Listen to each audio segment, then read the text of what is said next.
In today's video, we're going to be diving in depth on how to catch 15 times more bass this year. There's a lot of stuff that people talk about on the internet, whether it's tips and tricks, baits to help you catch more fish. But I think one thing that's not really talked about often is the conditions and how the weather affects the fish. It doesn't matter where you're fishing, whether you're fishing a lake, whether you're fishing a river, whether you're fishing a largemouth fishery, spotted bass fishery, smallmouth fishery. These tips right here are going to help you wherever you go. If you guys are new to the channel, please hit that subscribe button. It really helps me out. Also hit the notification bell and hit the like button if you guys have been enjoying the content, and if you guys want more tip videos. I would like you guys to drop a comment down below on what tip video you would like to see next. So in the last few videos, we absolutely smacked the bass, but the only reason we ended up catching them is because we figured out how those fish were reacting that type of day. So one video I want to talk about, and I kind of want to refer back to, I think this is a segment that I want to start running on the channel, is the big jig video that we filmed. You guys are probably saying, Noah, yes, you guys caught a lot of fish, but one thing I would like to explain is why we caught those fish. So let's go ahead and dive into that video. Why did we catch 22 pounds worth of fish on big jigs that day? And one thing to really pay attention to is the weather that day. So it was actually bluebird skies. There was a lot of sun coming down. We started to target those laydowns that had a bunch of cover on them. They were kind of steep. But one thing that we noticed is we're targeting the laydowns in the bends with the longer laydowns coming out that were closer to the spawning flats. We're a little bit ahead of everybody else in this current time, the lakes that we were fishing. We found a bunch of fish on bed last week. There's none on bed at this given time. But we're locating those areas with a bunch of laydowns, heavy cover, that we're near some of those shallow areas where the fish are going to bed. That was very important. Another thing is the reason why we caught them on those laydowns is because the sun was beaming down. Those fish were getting out of the sun, they were getting up in the laydowns. One thing that we noticed about 45 minutes before we ended off the day is the sun actually went all the way down. It was all cloud cover. The jig bite completely turned off.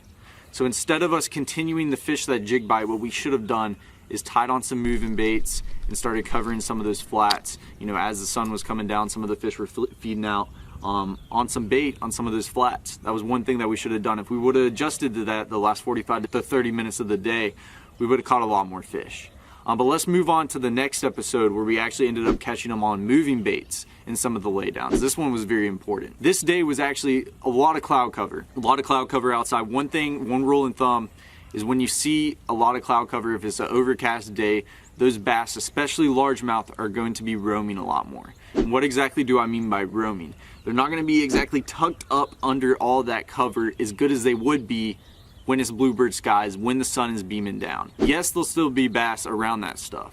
Yes, there's going to be bass still tucked up on the wood. One thing that you got to note about largemouth, which I believe a lot of you guys are fishing for, is that they love to be tucked up against cover, and more importantly, trees, brush piles, laydowns. Anything with wood, largemouth love. So one thing that we noticed, we were skipping chatterbaits, we're throwing spinner baits on this overcast day around some of this cover on the bank, and it was going great for us. We weren't getting bites as often, but we were still catching this bigger fish.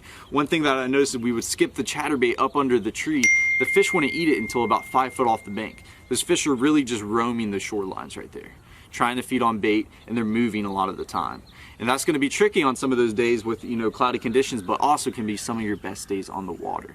And this fish can be a little more active. So now that we talked about pretty much what happened in those last 2 episodes and why we were productive and caught those fish, let's go ahead and talk about today. Hop right into it, catch some fish, explain why those fish are positioned there, explain why those fish are eating this type of bait. And I promise you, if you take this information in and apply it to your next fishing trip, you will catch a lot more fish. So if you guys are wondering about the conditions today, it's actually cloudy outside. It's overcast. It was supposed to rain today, but the rain ended up getting pushed off. And you guys are probably saying, oh man, the bite's gonna be insane. One thing that I paid attention to when I actually went on my Weather Channel app is that the pressure is actually 30.31. That's pretty high. Usually before a storm, if it's overcast like this, the pressure is going to be dropping, but it's rained the last few days, therefore the pressure really isn't spiking down. It's actually going up. I think as long as the day keeps moving on, I think the bite's going to heat up. But we're going to get out here, we're going to be chucking some moving baits, we're going to try some drop-offs, we're going to try some flats, we're going to try some laydowns, we're going to try some docks. We're just going to be covering water because I think the fish are going to be roaming a little bit more. My only worry with the pressure being high is that they're going to be a little bit slower. But we're going to have to figure out, let's go ahead and hop on the water, start casting and see what we can figure out today. So the bait that we're going to be throwing today is a chatterbait, aka the chatter donkey. Right here, it catches some big fish. I have two options right here. I have the 6th Sense Divine swim baits right here. If you guys would like a discount, you can get it below. We actually have the 3.8 inch swim bait right here, and then we have a 4.4 inch swim bait. So you guys are probably saying, Noah, why are you talking about this? Well, today, as I said, you know, cloudy. I think the fish are going to be roaming a little bit more. Pressure is a little bit higher. I don't know if the fish are going to want something so big and super aggressive. So we're going to actually go a little more finesse with the 3.8 inch. And it doesn't seem like it's really that much, but if you really look at it, there actually is a big difference. So we're going to go with this one. And this one's in, I believe, white ice, ghost ice minnow. We're going to put it on the back of this chatterbait and get to work, cover some water, figure out where these fish are positioned, and hopefully catch some big ones.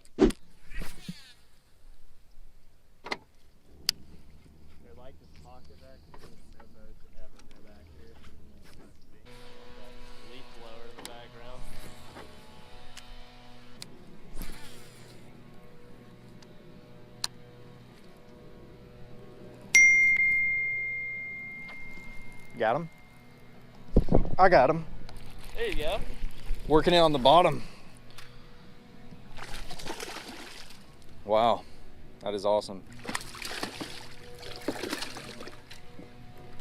There we go. Nice little 2-pounder, but look how he ate that chatterbait right there.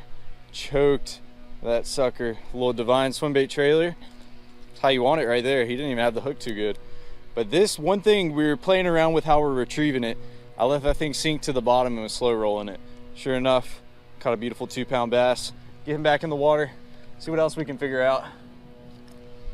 But one thing to think about, we were on the bottom, working it slow. Slow retrieve, kind of dragging it. Let's duplicate that. We're gonna try something a little bit more subtle, something that's on the bottom.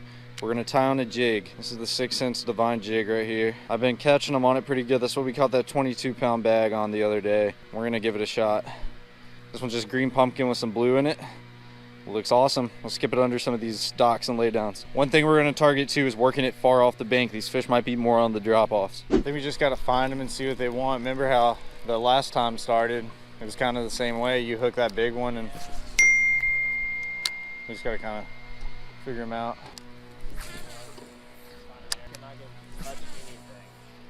I guess you can fish off of it a little bit. I'll throw up on it. There he is. Oh, he came off. Wow. I never took, take one of my things. White bite, man. And he's barely picked it up. Just felt that weight. I think that was one of those good ones, man. Oh, there he is. Yep. Not bad. Oh, it's a bigger fish than I thought. 2.5 pounder. Wow, that's 2 casts in a row, Fletcher. Right this bank right here. Skipping this jig way up on these trees. Now, one thing to think about, what I was talking about at the beginning, these fish are staging up near those areas where they're going to spawn. This pocket's a perfect example. They're right here at the mouth. They're right here on the edge. Had 2 awesome bites and got this beautiful one on the jig. Let's start skipping back up there, see if we can catch another one. And I noticed that they're more off the bank. You know, this cloud cover has them not exactly positioned up under it. But beautiful fish. Let's catch another one.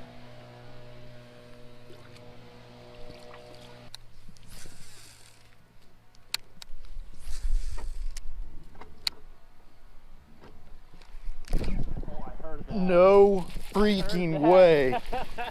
Dude, that he ate it like a topwater off the limb. Unbelievable good fish too. It's about the size of the last one, maybe a little bigger. Look at him toting, bro. Oh man. Oh, that's a 3-pounder. Get you up in here, baby. Oh baby. That's a 3-pound fish. Yes, sir. Skip that jig under the tree, hung it off the limb. Bingo, you got it. Right here on the mouth. Same spot, that's a 3-pound fish. All day. Look how fat he is, dude. Beautiful, beautiful. You can tell on his mouth. I don't know if he's been caught a few times or, you know, something happened to him, but beautiful 3-pound bass. We're getting bigger, getting better right here. Let's get him back in the water. You can tell they're not really back in these creeks, and they've positioned out towards the mouth of all these spots. And that's a very important thing to pay attention to, and getting more bites. That was 3 bites in about 5 minutes. Let's go, Fletcher. That's how we get it done. So we just found out that the fish are a little bit slower. You know, we started off with the chatterbaits, covering some water, working them on the bottom, and that's how we were getting bites. So I switched up to this hybrid jig by 6 cents. It's a little more subtle, can crawl across the bottom. It's not gonna have a lot of vibration, obviously, because it doesn't, you know, have a blade on the front of it like a chatterbait. So I want to talk a little bit about how we're working it. So we're throwing it up on the brush, whether we're skipping under the trees or hitting some piles just like this one. And Is that a fish? Yeah. Oh, lost him. Dude, that was so annoying. So I tried to, my hand slipped. When I like tried to grab my rod, it like fumbled it. I just couldn't hook him when I needed to. Wow, that was crazy though. That was insane. So to show you guys how we're working it, right there I really didn't do much. That was like a dead stick. But we're throwing them up on these brush piles, these laydowns, letting it hit the bottom, and we're just slowly working it off the pile. Just like that, barely ticking our rod. We're not really stroking it up too much. We're not giving it a bunch of aggressive popping today. As I said, you know, the pressure's a little high. I think as the bite gets and starts to heat up as the day goes on, I think you're gonna be able to work it a little bit more aggressive, a little bit faster. But as of now, we're working this thing pretty slow, you know, pretty finesse. So yeah, throw that thing out there, just giving it slight hops on the bottom. And that's exactly what's getting it done. So let's go ahead and start covering some more water, see if we can catch some bigger fish. So those first 2 bites are very soft. The second one is more of a spook. Ooh. Wow. Wow. Interesting. Let's get it right back up in there. He ate it on the skip. That was crazy. I felt the thump in my line. There he is. Yep. Wow. One in that jig, man. Dude. They're eating Precision, baby. Oh, baby. Beautiful fish right there. He ain't even quite 2 pounds, probably about 1.5 pounds, 1.75 pounds max. But beautiful fish. More importantly, that's what happens. This is why I was telling you guys at the beginning of this episode. Really hone in on your skips, really hone in on your cast. That right there, that fish probably wouldn't have been caught if I couldn't have got that bait in the same exact spot Fletcher bought. I mean, it was literally identical to where he bit, and it was way up in that tree. And that's a beautiful fish. He's using a chatterbait, has a little bit more wobble. I'm using this jig, the Divine Hybrid jig. It's a little more subtle, and it's getting more bites, and you guys can tell. And they're eating it really good. You just got to get it in the right spot. Beautiful fish. Let's catch a 5-pounder now.